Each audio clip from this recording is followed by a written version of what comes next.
Good morning students. चलिए आज हम लोग सीटेट का एक बहुत इम्पॉर्टेंट टॉपिक पढ़ने जा रहे हैं, यहाँ पर डिस्कस करने जा रहे हैं भाषा विकास। ठीक है, लैंग्वेज डेवलपमेंट थ्योरी। भाषा विकास से हर साल कुछ ना कुछ क्वेश्चंस रहते हैं, जिनमें आपका चोमास्की हो गया, वाइगोत्स्की हो गया, प्याजे, इनसे रिलेटेड कई प्रकार के क्वेश्चंस आपसे पूछे जाते हैं। अभी फ़िलहाल हम लोग वाइगोत्स्की और चोमास्की के बीच का डिफरेंस यहाँ पर देखने जा रहे हैं। तो सबसे पहले हम लोग बात करेंगे कि भाषा विकास में दो सिद्धांत हैं आपके सामने। एक है भाषा अर्जन का सिद्धांत, यानी लैंग्वेज एक्विजिशन थ्योरी। तो भाषा अर्जन के जो सिद्धांत के प्रवर्तक थे वो आपके चोमास्की थे, जबकि भाषा अधिगम का जो सिद्धांत था, जिसको लैंग्वेज लर्निंग थ्योरी कहते हैं, तो भाषा अधिगम सिद्धांत के प्रवर्तक वाइगोत्स्की थे, जबकि भाषा अर्जन सिद्धांत के जो प्रवर्तक हैं वो चोमास्की हैं। ठीक है, दोनों में डिफरेंस क्या है? अर्जन और अधिगम ये दो अलग अलग शब्द हैं। अर्जन का मतलब होता है कि अपने परिवेश से जब बिना प्रयास के जो चीज़ें हम में आ जाती हैं उसको हम लोग अर्जन बोलते हैं, और जिन चीज़ों को सीखने के लिए हम ऑब्जर्वेशन करते हैं, अनुकरण करते हैं, उसके बाद हम उसे व्यवहार में प्रयोग करते हैं, उसे हम क्या कहते हैं? अधिगम, यानी सीखना कहते हैं। ठीक है, तो यहाँ पे जो चोमास्की की थ्योरी थी, इन्होंने सबसे पहले जो सिद्धांत दिया, पहला भाषा अर्जन का सिद्धांत है। इनके अकॉर्डिंग भाषा क्या होती है? जन्मजात होती है। यानी चोमास्की का ऐसा कहना था कि जो भाषा सभी प्राणियों में जन्मजात होती है और बालक जन्मजात रूप से ही भाषा अपने वातावरण के संपर्क में आकर के वो भाषा उसे अपने आप आ जाती है। दूसरा, इन्होंने लैड शब्द का प्रयोग किया है, जिसे इंग्लिश में लैंग्वेज एक्विजिशन डिवाइस। ठीक है, इन्होंने ये माना कि प्रत्येक प्राणी में एक लैंग्वेज एक्विजिशन डिवाइस होती है, जिसके द्वारा वो स्वयं भाषा का अर्जन करते हैं। ठीक है, दूसरा जो इनका पॉइंट था कि भाषा में एक सार्वभौमिक व्याकरण होता है, यानी आप यूजी की बात कर सकते हैं कि हर भाषा में एक यूनिवर्सल ग्रामर होता है। यूनिवर्सल ग्रामर का मतलब होता है हर भाषा के अपने स्ट्रक्चर्स होते हैं, हर भाषा का अपना एक पैटर्न होता है, और लगभग सभी भाषाओं का जो ग्रामर होता है, जो पैटर्न होता है, वो स्ट्रक्चर होता है, वो बिल्कुल सेम होता है। और सभी बच्चे जब भी किसी नई भाषा को हम सीखते हैं तो आपने ये देखा होगा कि हम हमेशा किसी भी भाषा को स्ट्रक्चर्स या पैटर्न में ही बोलते हैं। कभी आपने छोटे बच्चे को देखा होगा कि कभी ये नहीं बोलता है कि मैं चाहता हूँ पीना पानी। जब भी बच्चा भाषा सीख जाता है वो हमेशा सार्थक पैटर्न में बोलता है कि मैं पानी पीना चाहता हूँ।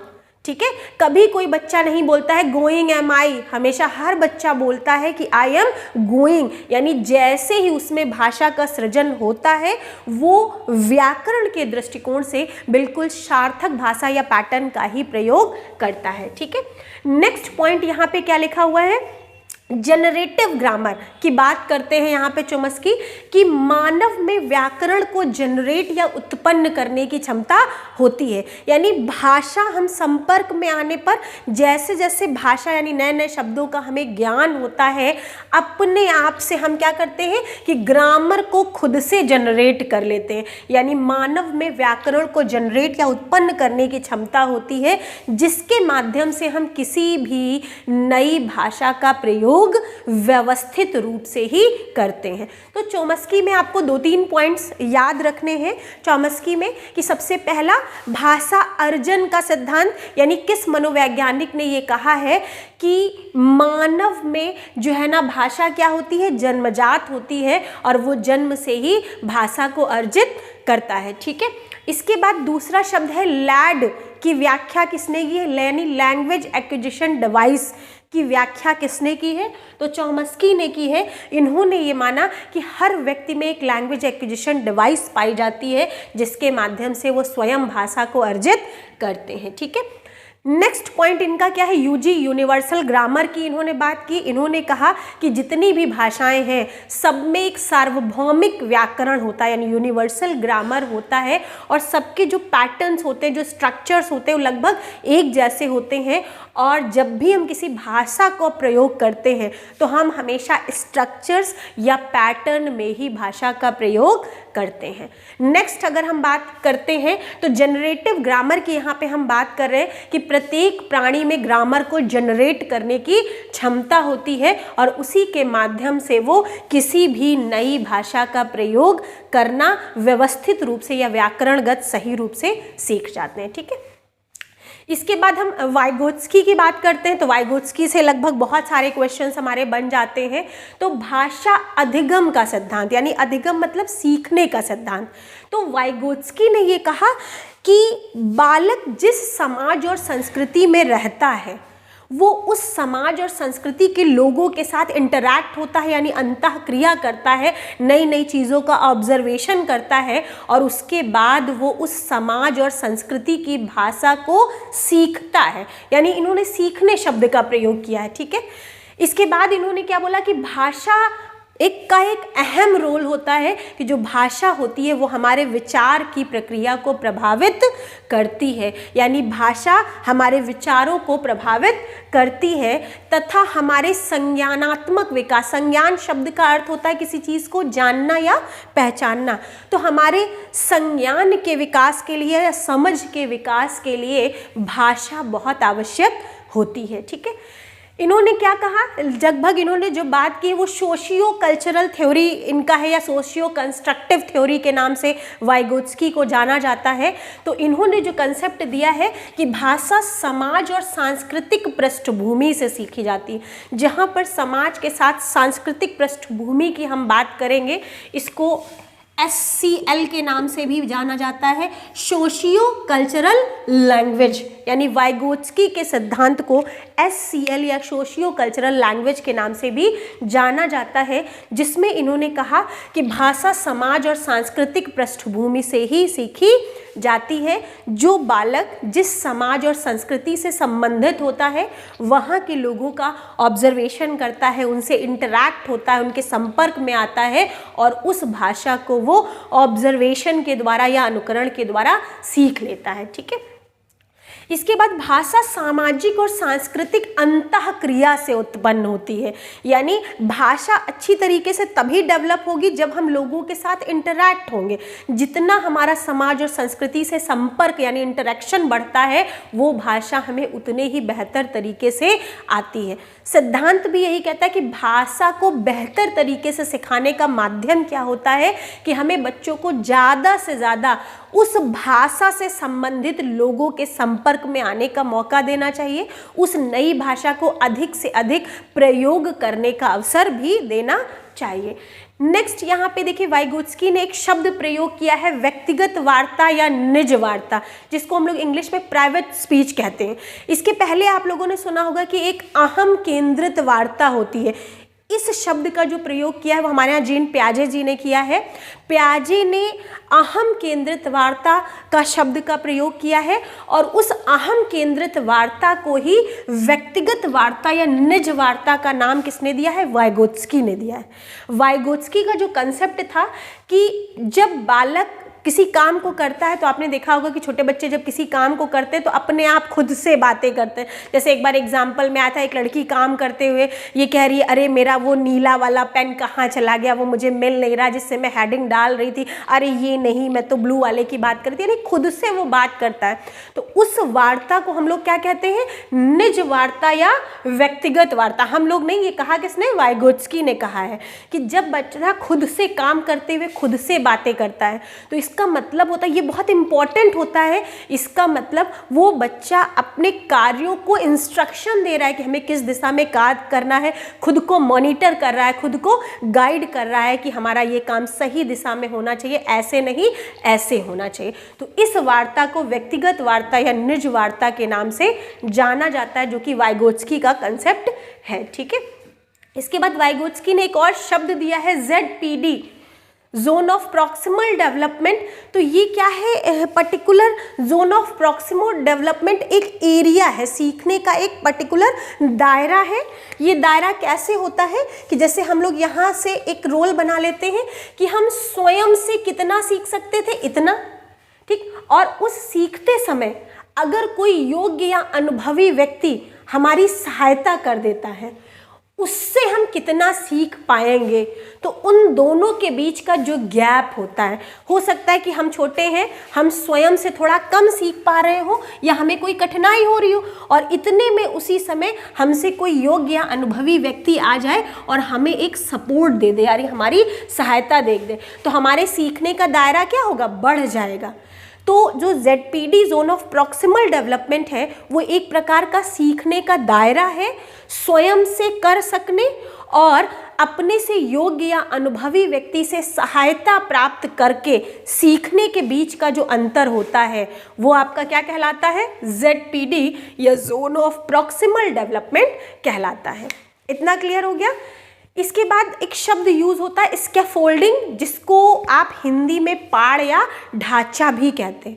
जैसे आपने इस शब्द को कई बार सुना होगा कि पाड़ या ढांचा क्या होता है, कि जब हम लोग कोई बहुत बड़ी बिल्डिंग बनवाते हैं तो उसको सपोर्ट करने के लिए देखा होगा आपने, लकड़ी के बांस बल्ली या पूरा स्ट्रक्चर उसका तैयार कर लिया जाता है, जिससे ताकि उसका जो बेस है वो सही बना रहे। तो यहाँ पे जो स्कैफोल्डिंग या पाड़ या ढांचा, ये क्या है, एक प्रकार का प्रोसेस है या एक प्रकार की ऑप्शनल हेल्प है, वैकल्पिक सहायता। वैकल्पिक सहायता का मतलब क्या होता है, नेसेसरी नहीं है कि कोई आपकी मदद करे। यहाँ स्कैफोल्डिंग का मतलब होता है आवश्यकता पड़ने पर अपने से उम्र में बड़े योग्य या अनुभवी व्यक्ति से सहायता प्राप्त करना क्या कहलाता है, स्कैफोल्डिंग कहलाता है। ठीक है, तो स्कैफोल्डिंग क्या है, एक प्रक्रिया है जब हमें अपने से उम्र में बड़े योग्य या अनुभवी व्यक्ति के द्वारा कोई सहायता या वैकल्पिक सहायता मिलती है तो उसे हम क्या कहते हैं, स्कैफोल्डिंग कहते हैं, पाड़ या ढांचा कहते हैं। क्लियर हो गया। इसके बाद इसी भाषा सिद्धांत में हम लोग प्याजे और वाइगोत्स्की का भी कंपेयर करेंगे, और साथ ही साथ कभी कभी स्किनर से संबंधित क्वेश्चंस भी आपसे पूछे जाते हैं, उसको भी अभी हम आपसे डिस्कस करते हैं। फिलहाल आप लोग इसका स्क्रीनशॉट ले लीजिए, अभी आपसे मिलते हैं। ओके, हम लोग कंटिन्यू करते हैं। अभी हम लोगों ने चोम्स्की और वाइगोत्स्की को डिस्कस किया था। देखिए, वाइगोत्स्की का कंपैरिजन में भाषा विकास के संदर्भ में जीन प्याजे का भी कुछ कंसेप्ट है। देखिए, जैसे प्याजे को हम लोगों ने बौद्धिक विकास या संज्ञानात्मक विकास के जनक रूप में एक्सेप्ट कर रखा है, उसके रूप में हमने पढ़ रखा है। तो यहाँ पे हम देखेंगे कि बौद्धिक विकास के संदर्भ में प्याजे ने स्पष्ट रूप से पहली बार कहा था कि जो मनुष्य होता है वो जन्म से ही सक्रिय एवं जिज्ञासु प्राणी है, जो लगातार अपने वातावरण से क्रिया करके कुछ न कुछ सीखता रहता है। ठीक है, तो यहाँ पे कंस्ट्रक्टिव अप्रोच हम लोग यहाँ पे प्याजे की भी देख सकते हैं। तो प्याजे ने भाषा के संदर्भ में भी बिल्कुल स्पष्ट रूप से कहा था कि जो बालक है वो सक्रिय व जिज्ञासु खोज करता है, जो अपने वातावरण से क्रिया करता है और किसी न किसी भाषा को सीखता रहता है। तो उस रूप में उसको उन्होंने एक्सेप्ट किया है। लेकिन जैसे कि वाइगोत्स्की ने कहा था कि जो है ना, भाषा पहले आती है, विचार बाद में आता है, इसका जस्ट उल्टा यहाँ पर प्याजे ने कहा। प्याजे ने कहा कि भाषा से पहले व्यक्ति में विचार आता है और उन विचारों को प्रेजेंट करने के लिए हम भाषा का प्रयोग करते हैं। यानी यहाँ पे हमें कंट्रास्ट देखने को मिल रहा है, किसमें, वाइगोत्स्की में और प्याजे में। वाइगोत्स्की का कहना था कि जो भाषा है वो पहले आती है और विचार बाद में आता है, जबकि प्याजे ने क्या कहा है कि भाषा से पहले विचार आता है। ठीक है, इन्होंने दूसरा जो पॉइंट दिया है कि भाषा का विचार पर नहीं बल्कि विचार का भाषा पर प्रभाव पड़ता है। यानी इन्होंने विचारों को ज़्यादा महत्व दिया है, किसके कंपैरिजन में, भाषा के कंपैरिजन में। यानी भाषा का विचार पर नहीं बल्कि विचारों का भाषा पर प्रभाव पड़ता है। इसके अलावा जीन प्याजे ने एक और शब्द दिया था, अहम केंद्रित वार्ता, जिसको ईगोसेंट्रिक स्पीच के नाम से जाना जाता है। ये जो अहम केंद्रित वार्ता का मतलब होता है जब बच्चा किसी कार्य को करते समय खुद से बातें करता है। ठीक है, उसे हम लोग क्या कहते हैं, अहम केंद्रित वार्ता कहते हैं। जैसा कि वाइगोत्स्की में मैंने आपको पहले बताया कि जो प्याजे ने जिस शब्द को अहम केंद्रित भाषा कहा है उसी को वाइगोत्स्की ने निज वार्ता या व्यक्तिगत वार्ता या प्राइवेट स्पीच का नाम दिया है। यहाँ पे प्याजे ने कहा कि जो अहम केंद्रित भाषा होती है भविष्य में या हमारे जीवन में या बालक के जीवन में उसका कोई भी प्रभाव नहीं पड़ता, उसे व्यर्थ की भाषा का है। जबकि वाइगोत्स्की ने जो व्यक्तिगत वार्ता है उसको जीवन में बहुत ज़्यादा महत्व दिया है। ठीक है, तो यहाँ पे इन्होंने जो अहम केंद्रित वार्ता की बात की है कि जब बालक कार्य करते समय खुद से बातें करता है तो इसका या इस वार्ता का हमारे जीवन में आगे कोई भी महत्व नहीं है। ये हमारा प्याजे का कंसेप्ट था। क्या था कि बालक जन्म से ही सक्रिय, जिज्ञासु व खोज करता है, जो अपने वातावरण से सक्रिय रूप से भाषा को सीखता रहता है। नेक्स्ट, भाषा से पहले विचार आता है, यानी विचार पहले आते हैं और भाषा बाद में आती है। भाषा का विचार पर नहीं बल्कि विचारों का भाषा पर प्रभाव पड़ता है। नेक्स्ट पॉइंट क्या है? अहम केंद्रित वार्ता। प्याजे ने अहम केंद्रित वार्ता की बात करते हैं प्याजे। इसका मतलब जब बच्चा खुद से बातें करता है तो वो आलतू फालतू की बातें होती है, उसका हमारे जीवन में कोई भी रोल नहीं है। ठीक है, स्किनर, चूंकि स्किनर को हम लोगों ने अधिगम में पढ़ रखा है, इनका जो सिद्धांत था वो सक्रिय अनुबंधन सिद्धांत था या क्रिया प्रसूत अनुबंध सिद्धांत था या पुनर्बलन का सिद्धांत था। तो इन तीनों सिद्धांतों के जो प्रवर्तक है वो हमारे स्किनर है। तो स्किनर ने कहा कि पुनर्बलन, जैसे पुनर्बलन क्या होता है? रेनफोर्समेंट। तो पुनर्बलन हमारा दो प्रकार का होता है, एक सकारात्मक और एक नकारात्मक, यानी पॉजिटिव एंड निगेटिव रेनफोर्समेंट होता है। पॉजिटिव रेनफोर्समेंट का हम पर क्या प्रभाव पड़ता है कि जब हम कोई चीज़ सीखते हैं या कोई कार्य करते हैं, हमें पॉजिटिव रेनफोर्समेंट या सकारात्मक पुनर्बलन मिलता है, तो उस तरह के कार्यों को करने की जो हमारी अनुक्रिया होती है वो बढ़ जाती है। और अगर हम कोई कार्य करते हैं या सीखते हैं और हमें नकारात्मक पुनर्बलन या निगेटिव रेनफोर्समेंट मिलता है, तो फिर हमारा उस प्रकार के कार्यों को करने की जो अनुक्रिया करने की जो प्रवृत्ति होती है वो अपने आप धीमी हो जाती है, फिर हम उस तरह के कार्यों को नहीं करना चाहते हैं। ठीक है, तो यहाँ पे स्किनर ने 2 ही 3 पॉइंट्स हैं इसमें कि भाषा पुनर्बलन के आधार पर सीखी जाती है, यानी जब हम सीख रहे होते हैं और सीखते समय किसी बच्चे को पॉजिटिव रेनफोर्समेंट, देखिए पॉजिटिव रेनफोर्समेंट में केवल पुरस्कार और प्रशंसा ही नहीं आता है।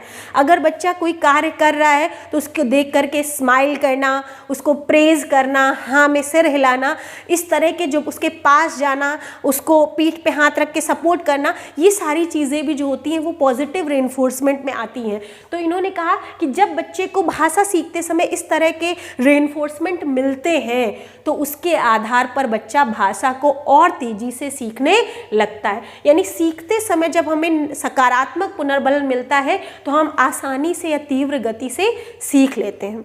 इसके बाद स्किनर ने कहा था कि बच्चे जो भी शब्द बोलते हैं, यानी जो भी वर्ड बोलते हैं, वो उसको उसके मीनिंग से या अर्थ से जोड़ कर बोलते हैं, यानी परिस्थितियों से वो उसके सेंस का पता लगा लेते हैं। यानी जो भी शब्द बोलते हैं उसको मीनिंग से एसोसिएट करते हुए या अर्थों से जोड़ करके बोलते हैं। तो यहाँ पे ये भाषा के संदर्भ में जो आपके 4 मनोवैज्ञानिक थे, इनसे जो बेसिक क्वेश्चंस पूछे जाते हैं वो हमने आपको यहाँ पे क्लियर कर लिया है। चलिए, अच्छा, ओके, थैंक यू।